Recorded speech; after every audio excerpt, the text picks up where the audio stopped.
Hi guys and welcome back again to the Tech YouTube channel. Today we are going to take a close look of the In Win GT1, a very interesting mid-tower PC case with a more gamer-oriented look and pretty compelling price. On the one side of the box, you can see the top part of the outside case design, and right next to it there are some pointed out main features that go along with it, like a tool-free environment, possibility to take longer graphics card, USB 3 front panel support, hot swap drive bay, and so on. On the other side you can see a picture of a car, probably representing the GT portion in the naming of this model, while on the left and the right side you will find some list of basic specifications, particular model that came in the box, white windowed clear side panel version, and again those features in expanded form from the front side. Opening up the box, in it of course you'll find the case itself, as well as this very handy zipper bag which holds all the accessories, like the cable straps, screws, manuals, and so on. Taking a first glance at this mid-tower case, the first thing that comes in sight is the big tinted transparent side panel window, which has an In Win logo on it, and which is bolted with metal hex screws for a quite cool looking aesthetic touch. The top is dominated by this honeycomb mesh with some interesting details on it, through which the hot air comes out. Unfortunately, to install the fans, you can't remove the top cover, but you have to do it from the inside of the case.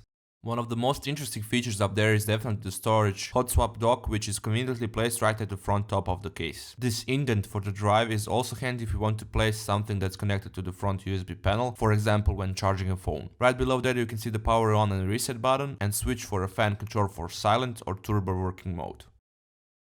Moving along to the front side, right at the top of it you can see two USB 2 and one USB 3 port and analog audio in and out jacks. Surrounding them you can see two LED indicator lights for hard drive activity and power. Right below it there are three 5¼ inch bays for installing the optical drives, and their cover can be easily removed like so. The rest of the front bottom portion is covered in that same top honeycomb mesh design, which will presumably help a lot in bringing the cold air to the inside and the hardware components. Taking the side panel off is easily done by removing the thumb screws. Looking at the interior you can see a big cutout portion for the motherboard, as well as the smaller ones for the cables. On the right bottom side you can see two toolless drive cages for 3.5 inch drives.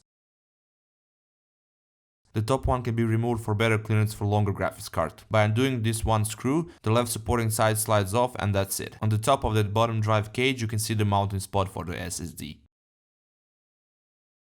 Above those drive cages you can see that 5¼ inch mounting places, which also have toolless way of installation.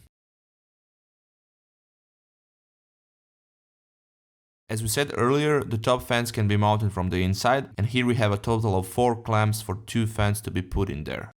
Speaking of fans, on the back side we have a 120mm LED lit exhaust fan. While pulling the front cover off, you can see one more 120mm intake fan, and above it an empty spot for another one. Going down from that back fan you can see 7 expansion slots and a power supply cutout, while on the other side you can have a better look at the rubberized holes for the water cooling pipes.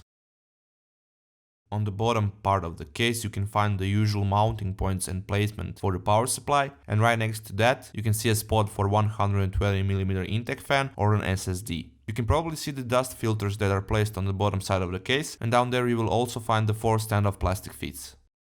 Removing the other side panel you can see how much room there is to do a proper cable management. There are a lot of indents, cutouts, mounting points for cables to run through the case as neatly and aesthetically possible. We personally love the big bottom cutout portion and the fact that the right side panel has a nice big indent for cramming in the cables behind the motherboard tray. Putting this into practice, you can see that it all comes down pretty nicely. Although we didn't use a modular power supply, we had enough room to tuck everything up as nicely as possible at the front and the back side. The only thing that we resent is that the inside cables of the case are not all in the same color, like the front panel cables, which makes it really hard to get that unified color look. If we had every single cable in there in black plus a modular power supply, it would look even better. In case you were wondering, no pun intended, the GT1 also comes in the black color, which is, if you ask us, even better looking than the white one.